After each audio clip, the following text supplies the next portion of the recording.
The arena floated in the center of the Galactic Union spire, a dome of shimmering light suspended between the curved arms of the Capitol Station.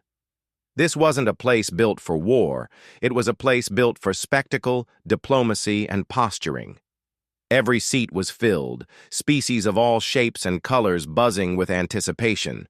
The event had been long awaited, the first open combat demonstration since humanity was accepted into the Union.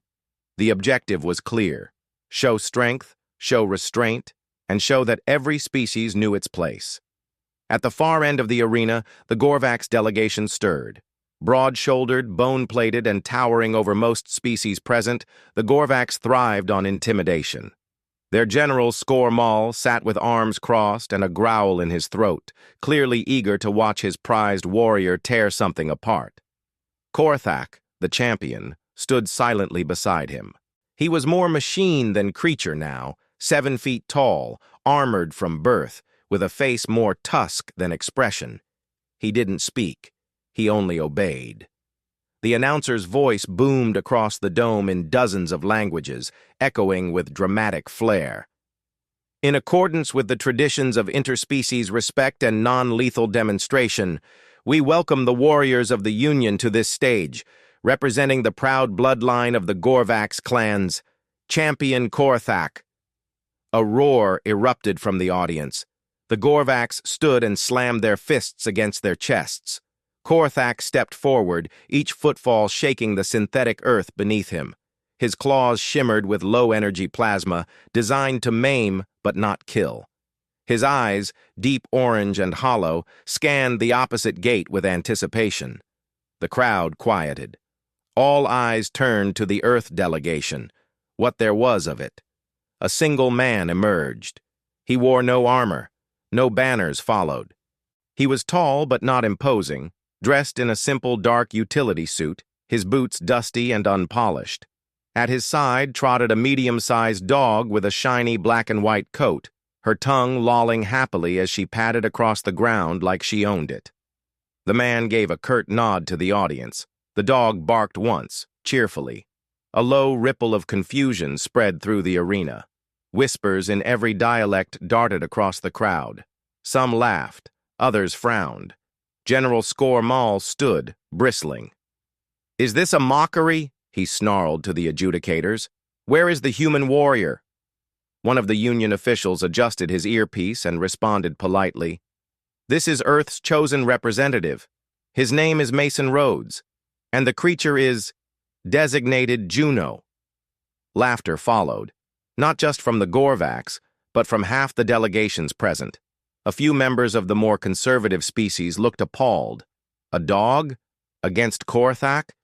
Surely the humans misunderstood the purpose of the demonstration. One Envarn diplomat actually turned away from the viewing screen, unable to watch what he believed would be a public execution. Mason stood still in the center of the arena, one hand resting calmly on his side. Juno sat beside him, alert but relaxed, her ears perked and tail wagging gently. Mason didn't look bothered by the reaction. He seemed bored, if anything. He looked at the Gorvax warrior across from him and gave a slight shrug. "Ready when you are." The adjudicators hesitated. The protocols allowed each species to choose their own champion. No weapons were permitted beyond those naturally possessed or organically bonded. There was no rule against animals. It wasn't that it was illegal, it was just absurd. But rules were rules. "Combatants," the announcer said hesitantly, "prepare for demonstration. Match will commence in 10 seconds. Mason crouched and whispered something into Juno's ear. She thumped her tail once on the ground. The moment was quiet, surreal. Korthak cracked his neck and rolled his shoulders, plasma claws activating with a hiss. The light dimmed. The countdown started. 10, 9. The audience leaned forward. Juno sniffed the air. 8, 7. Korthak dropped into a combat stance. His claws pulsed like breathing stars. Mason stood upright again, his eyes locked on his opponent. 6, 5. Juno stood and bounced slightly on her front paws. It was the same little dance she did when waiting for a ball. 4, 3. General Scormal grinned savagely, already planning his victory statement. 2. 1. A bell rang. And then, nothing. For exactly 1 second, no one moved. Then Korthak charged. The arena shook with the first step. He roared and leapt, claws aimed directly at the center mass of the man. Mason didn't flinch. He didn't lift a hand. Instead, he said one word. Go! Juno exploded into motion. She darted forward faster than most beings could blink, a blur of white and black slicing between Korthak's legs before the warrior even realized she wasn't standing still anymore. The claws came down on empty air. Korthak stumbled mid-swing, confused by the absence of impact. The second strike was meant for the dog. He pivoted, arm raised, but Juno had already launched herself off the wall, flipped in midair, and landed behind him.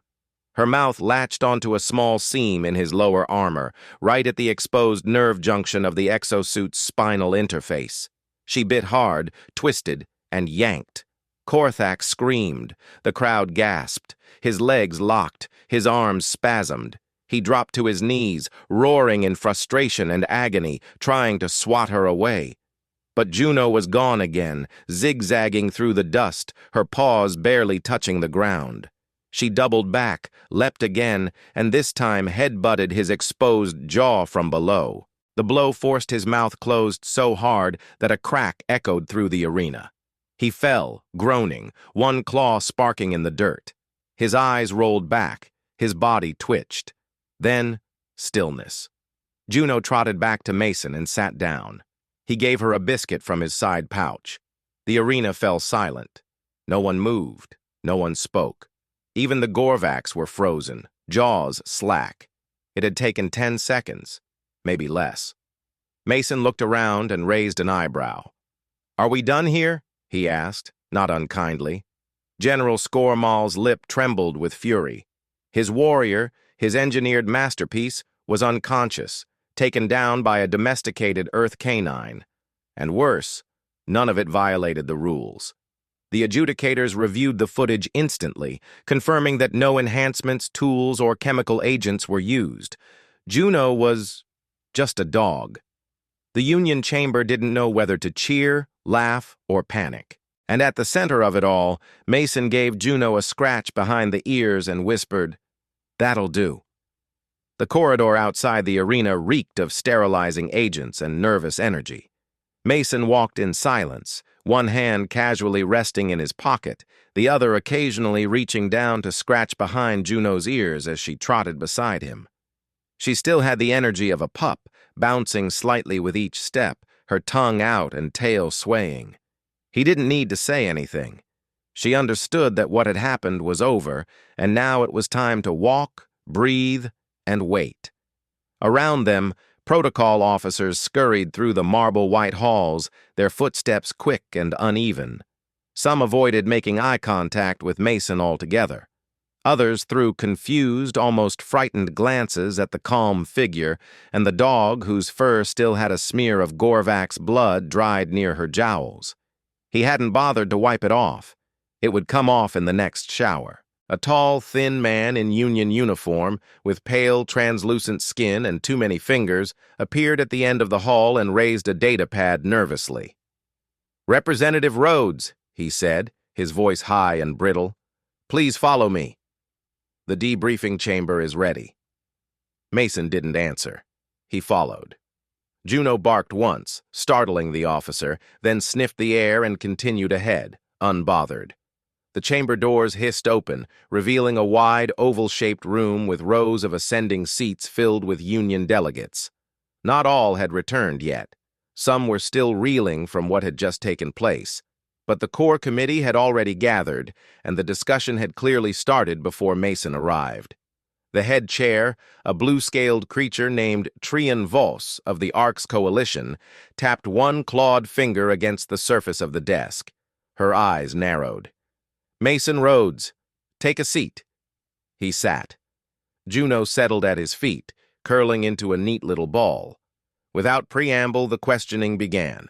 "What enhancements does your dog possess?" "None," he replied.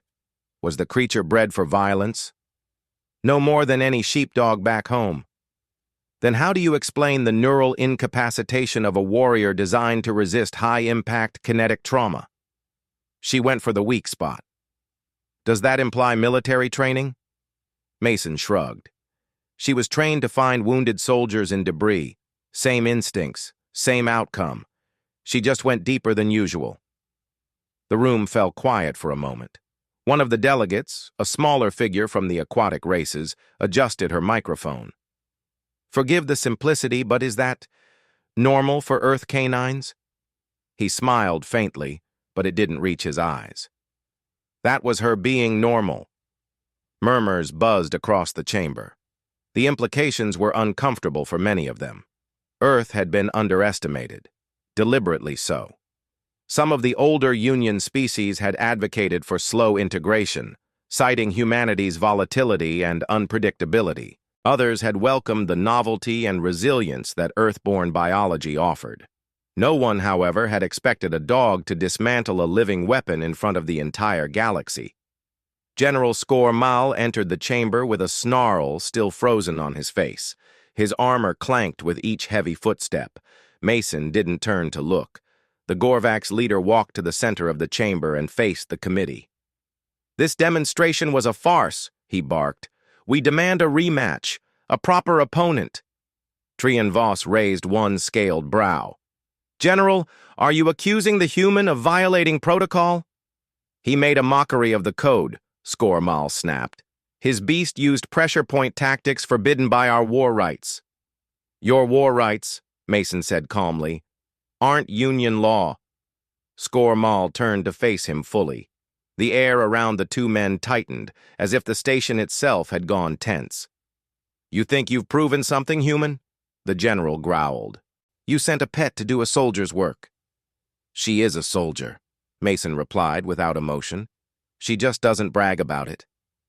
Trian raised both hands to still the tension. Enough. There was no violation.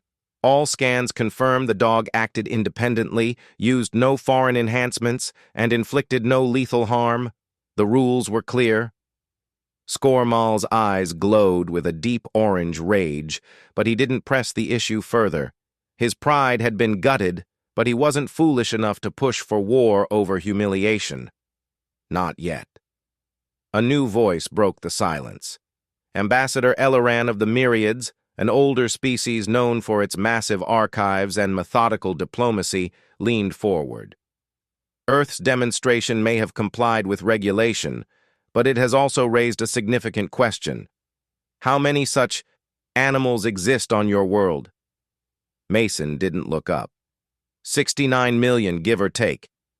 Gasps rippled through the room. Even Trian flinched. Eloran coughed lightly, his tone strained. "And how many of those are trained for conflict?" Mason finally met his eyes. "That depends." Conflict with what? The silence that followed was absolute. Trian recovered first. "Let it be known," she announced, "that Earth's demonstration stands.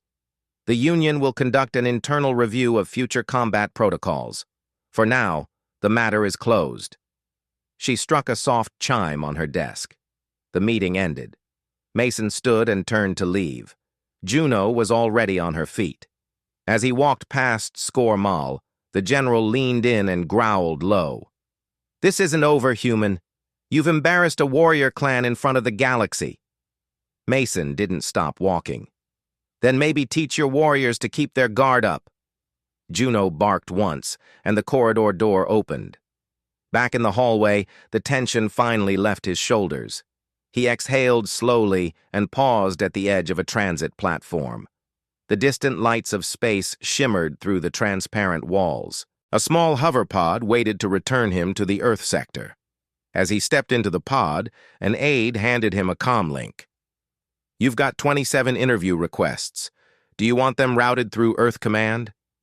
"No," he said. "Burn them." "And the gifts being delivered to your quarters from the Varn, the Heliari, the Doll, send the gifts to the orphanage on Ganymede." The aide blinked. "You don't want to be a celebrity?" "I'm not one." "She is," Mason said, nodding toward Juno, who was already curled up on the seat with her eyes half closed. The pod doors closed. The Earth sector waited ahead. And somewhere deep inside the Galactic Union servers, hundreds of new security files were already being updated with one shared tag: Earth. Reassess threat level. Mason sat at the edge of the bed in his assigned quarters, staring at the floor with the kind of stillness that came only from long military conditioning. The room had everything he needed: simple furniture, low-light ambiance, and reinforced walls disguised as polished stone. Outside the tinted viewport, the sprawl of the Union spire glimmered against the void, a maze of lights and architecture that had cost entire systems to build. He hated it. Not because it was alien, not because it was grand, but because it pretended to be peaceful. Juno lay on the rug nearby, licking her paw with absent focus, completely at ease. She didn't care that half the Union had just witnessed what she did.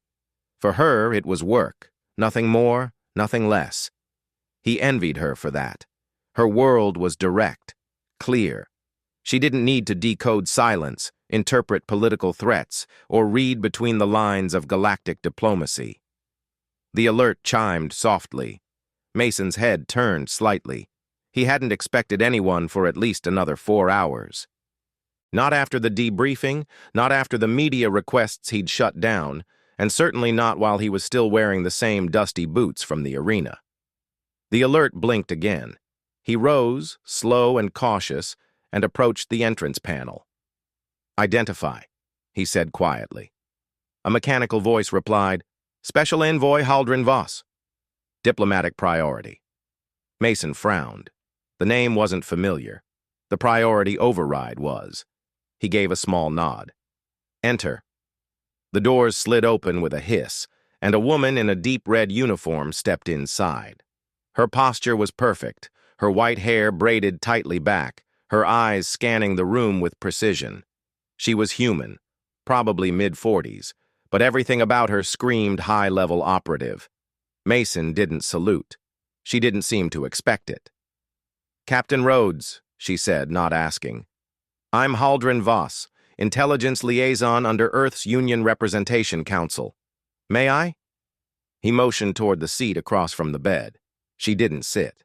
Instead, she dropped a slim briefcase on the table, unlocked it with a fingerprint and retinal scan, and activated a holographic field that blinked 3 times before stabilizing. "What's the topic?" Mason asked. "Repercussions," she answered. "And consequences." Juno stood, ears twitching, and moved closer to Mason. He didn't have to signal her. She understood when something wasn't right. Haldren raised an eyebrow but kept talking. 2 hours ago, a ship left the Gorvac sector under diplomatic clearance, she began. The official manifest lists it as a delegation vessel. Off the record, it's carrying a 10-member squad of unregistered personnel. Mason crossed his arms. "You think it's retaliation?" "I don't think. I know." Haldren zoomed into the projection, showing a still image of a dark-hulled transport and its signature trace. "They're headed toward the outer decks of this station. We believe they intend to make a point." Mason narrowed his eyes. "How soon?" 30 minutes, give or take." He didn't ask why the Union hadn't intercepted them. He already knew. The Union was built on red tape and delicate balances. The Gorvacs still held enough sway to slip a knife through political protocol. As long as it wasn't traced officially, no one would admit it happened. "Why tell me?" he asked. Haldren folded her arms. "Because Command doesn't want an incident. Not officially. No casualties, no reports. But you and your dog made a spectacle. Now you have to erase the echo." Mason glanced down at Juno. She looked up at him, tail wagging slowly. "You're not giving me backup?" he asked. "I'm giving you discretion." The hologram vanished. Haldren sealed the case and turned to leave. "Deck 49B cargo corridor. I suggest you move now." As the doors closed behind her, Mason exhaled through his nose and crouched to clip a small earpiece to Juno's collar. "You ready, girl?" She barked once. That was enough. The lift took them down in silence. Deck 49B was half abandoned, one of the many underused service levels of the spire, filled with maintenance tunnels, unused docking bays, and the smell of recycled air that hadn't been refreshed in decades. Perfect place for a quiet disappearance. When the doors opened, Mason moved fast. Juno stayed tight to his left side, silent and focused. He moved without flashlight. He didn't need it. His right eye tracked thermal signatures through the dark. The corridor ahead lit up in shades of red and blue, the faint outlines of warm bodies showing between storage crates and along the ceiling rafters. He counted 10, spread wide, poorly coordinated. Gorvax, all of them.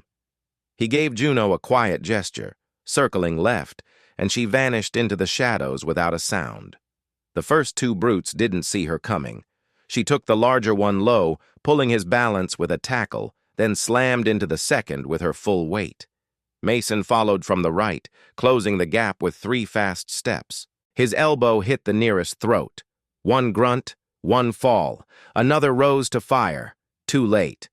Juno launched herself into his chest before the trigger reached pressure. The impact slammed him against a crate, wind knocked from his lungs, weapon skidding across the floor. Mason rolled forward and caught it mid-slide. It wasn't a gun. It was a stun torch. He didn't hesitate. He used it on the largest figure lumbering toward him, aiming directly at the exposed chest seam. The jolt brought the beast down hard. Footsteps thundered behind him. He ducked. A blade meant for his spine clanged off the floor. He twisted, brought his knee up into the attacker's gut, then drove the butt of the torch into the jaw. Bone cracked. To his left, Juno wrestled a Gorvax twice her size, teeth locked into his forearm, her hind legs digging in as she pulled him down by sheer will. Another approached with a blunt-edge club. "Juno!" he shouted. She dropped low. He flung the torch, hard. It struck the new attacker square in the forehead. The club dropped. Mason was already there to finish it, taking the alien's legs out with a sweep. The last two tried to run. He didn't chase. Juno did. The echoes of their screams faded down the corridor. He exhaled. 8 down, 2 fleeing. No weapons fired, no fatalities. Just bruises, shock, and a few broken egos. Juno trotted back, panting, her tongue out and tail wagging. "Good girl," he muttered, rubbing behind her ear. The corridor lights flickered on as the Union's automated patrol bots finally arrived, late as expected. They scanned the downed bodies and began medical stabilization protocols. One of them paused near Mason, beeped twice, then transmitted a silent confirmation signal to command. Haldren's voice came through his earpiece. "You're clear. We'll spin it as an unauthorized brawl among rival freight crews." "Sure," Mason replied. "As long as no one says the word dog." "She's already a ghost on the report." The line cut. Mason stood still for a moment, watching the bots do their work. Then he looked down at Juno. She nudged his knee with her nose. "Come on," he said quietly. "Let's get some real air." They didn't take the lift. They used the old maintenance ladders, climbing through the skeleton of the station until they reached an observation deck with no surveillance, no passcodes, and no other species. Just a wide view of a dead star and the black ocean that surrounded everything. He sat. She lay beside him. For a long while, neither moved. Then he whispered, "I don't think they're done." Juno's ears twitched. She rested her head on his boot. And somewhere below them, in the layers of the spire that the Union never mapped publicly, a different door opened, this one far quieter and far more deliberate than the last. The flickering glow of the dead star cast long shadows across the observation deck. Mason leaned against the glass pane, his arms crossed loosely as he watched the ghost light ripple across the station's hull. Juno dozed by his feet, her chest rising and falling in a slow rhythm, one ear twitching at every distant vibration that echoed through the framework of the spire. He hadn't spoken in almost an hour. He didn't need to. The silence wasn't empty. It was preparation. The tension had shifted. Not the kind that came with sudden threats or open conflict, but the more dangerous kind, planned silence, calculated stillness, the type that only came when a political machine quietly began turning against something it couldn't explain. He had seen it before, back home, overseas, in the moments before deniable operations became official tragedies. Juno's head lifted slightly, her eyes narrowed. He didn't ask what she sensed. He felt it too. The comm unit on his wrist vibrated once. No sound, just a coded pulse. He tapped it. A message blinked on the screen. Change of protocol. Immediate summons. High chamber. No delay. He frowned. Summons from the high chamber didn't come without full escort and days of political foreplay. The urgency meant something was boiling faster than even Haldren had warned. He whistled low. Juno stood immediately. Within minutes, he stepped into a private transit capsule, smaller than the diplomatic shuttles, faster than official transports. No guard, no entourage, no fanfare. The pod's interior was dim, lined with sound suppression fields. Juno sat beside him, her head resting against his thigh as the craft shot upward through the inner ring of the spire. When the capsule docked, the doors opened directly into a secure hall where light seemed to cling to the floor instead of the walls. An attendant waited, a slim man in emerald robes with a face that seemed engineered for forgettability. He bowed wordlessly and gestured down the corridor. Mason followed. He didn't ask questions. The chamber doors opened with a pressure seal hiss. Inside, the high chamber was darker than expected. No full seating council, no audience. Just 6 members sat along the curved table, 3 human, 3 alien, each in neutral posture. Trian Voss was among them, her claws clasped over a sealed datapad. She didn't speak first. Instead, the man at the center of the table leaned forward. Ambassador Harlan Mears, Earth's senior diplomatic voice on the spire, cleared his throat. "Captain Rhodes," he began, "we're in a difficult position." Mason didn't respond.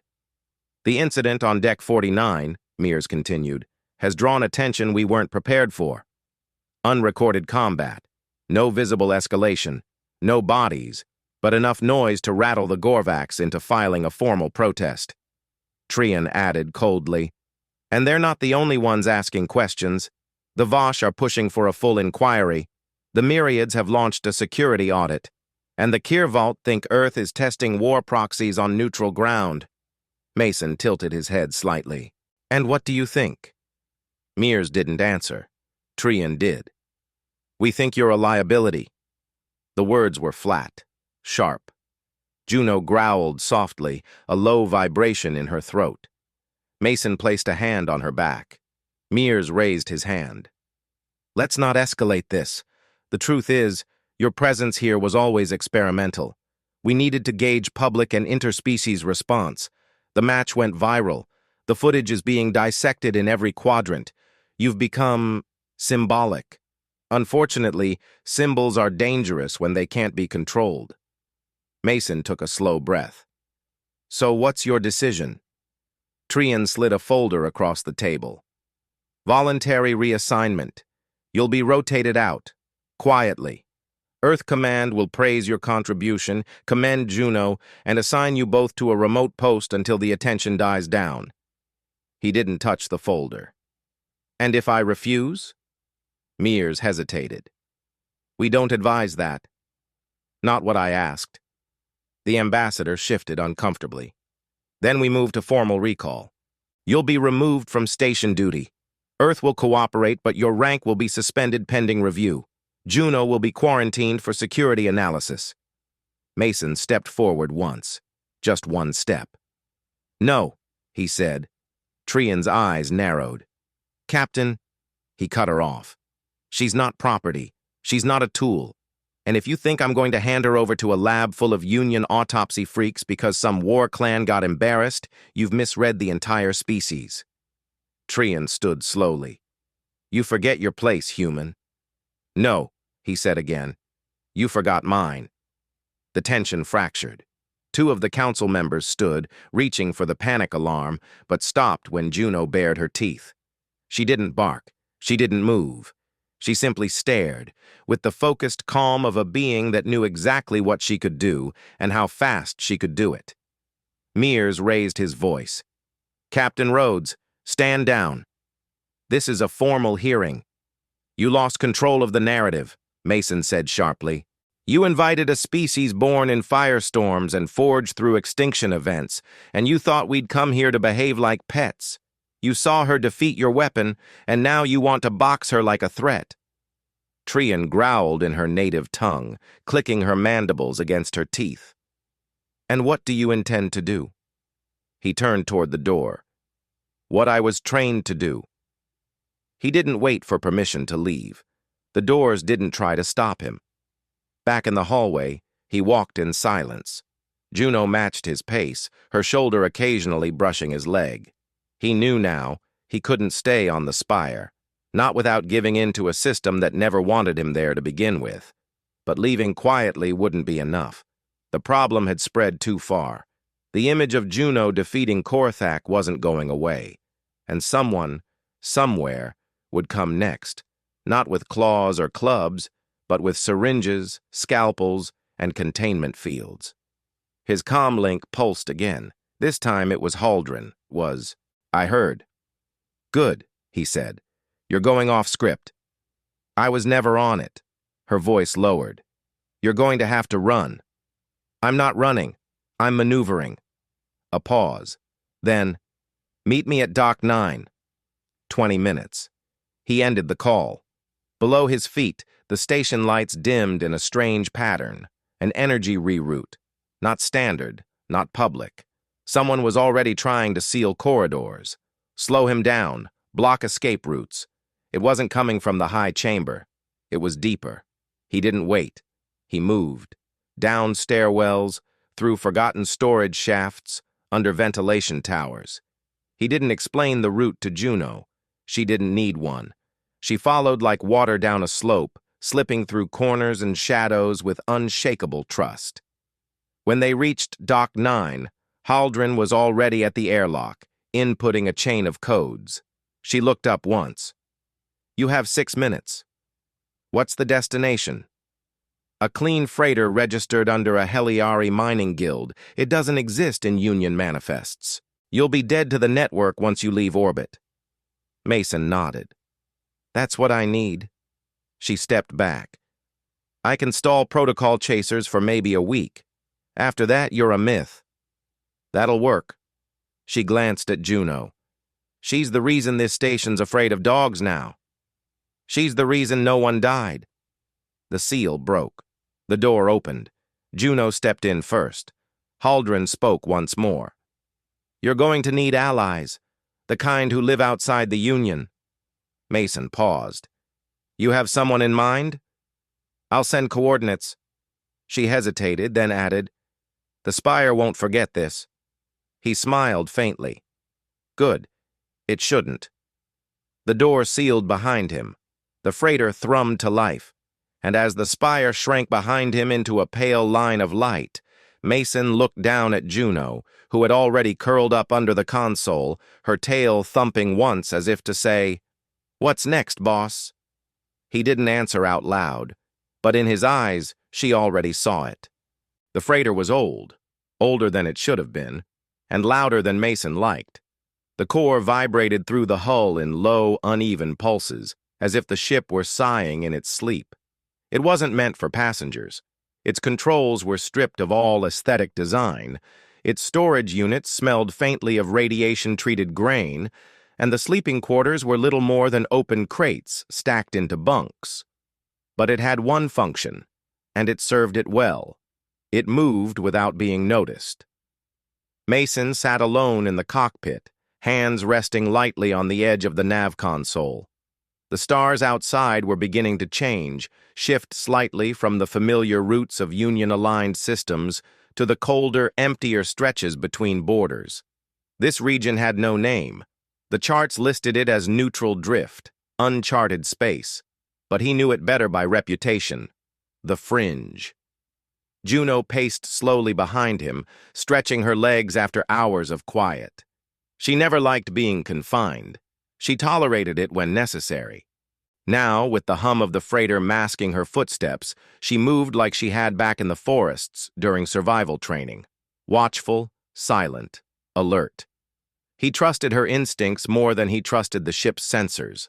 The signal from Haldren had come exactly as promised. Encrypted coordinates, no explanation, no attachment, just numbers and a timestamp. The point led to an asteroid base embedded into the remains of a shattered moon, barely visible on scans. The structure had no formal designation. It wasn't supposed to exist. But according to what little chatter Mason had intercepted from deep space relays, the place was becoming something unusual, a meeting point. For whom, he didn't yet know. He tapped the console once. The ship dropped out of warp. The debris field around the moon was dense, jagged, and uneven. Navigation required slow, manual weaving between floating rock and long-forgotten wreckage. Juno climbed up onto the side bench, ears forward. She sensed something ahead before the sensors did. He glanced at her, then turned his attention to the blinking beacon emerging from beneath a curved ridge. Docking clamps extended slowly, as if deciding whether to trust him. He let the ship idle. The clamps snapped onto the hull with sudden force. The entire freighter jerked once, then the airlock blinked green. He stood, stretched, and grabbed the old duffel he had stored beneath the bench. No uniform, no symbols, just tools, field gear, and a sealed collar tag, Juno's original ID from Earth. He clipped it back onto her collar gently. "You lead," he said. She hopped down and padded toward the exit. The airlock opened into a long corridor dimly lit by filament strips and emergency lights. The metal walls bore no insignia, but the structure felt alive. Heat radiated subtly through the floor, and faint movement echoed from deeper chambers. He followed the corridor in silence, hand resting near his thigh, where the grip of a knife sat tucked under his belt. Not out of fear, out of habit. At the end of the hallway stood a woman. She was tall, slightly older than him, dressed in a rough trim pilot's coat. Her left arm ended in a cybernetic prosthetic, covered in matte plating etched with unknown glyphs. Her eyes were gray, calculating. She didn't move when she saw him. She only studied him, like someone observing an unpredictable element. "You're late," she said. "You're not my handler," he replied. "No," she said. "But I'm the reason this place is still standing, so I'll talk first." Juno growled once, low and unimpressed. The woman raised a brow. "She always this protective?" "Yes," he said, "and she's rarely wrong." The woman gave a dry smile. "Good. Follow me." She led him into a chamber unlike any he had seen in the Union. Dozens of species occupied the space, humanoid, avian, crystalline, even aquatic in pressurized tanks. There were no guards, but everyone was armed. Conversations drifted through the air like tension waiting to ignite.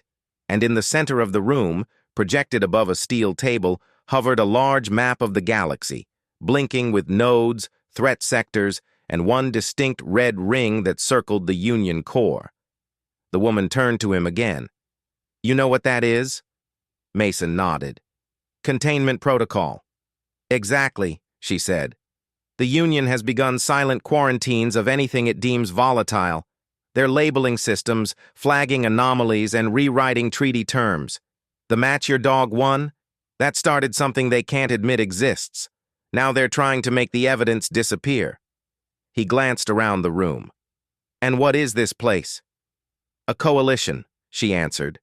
"Loose, unofficial, dangerous, but necessary. We're pulling in every species that's been marked for observation or denied representation. We're the uninvited." "You're building a resistance."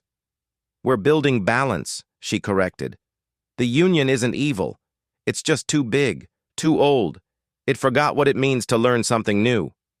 He looked down at Juno, who sat patiently beside him. "What do you want from me?" The woman tilted her head.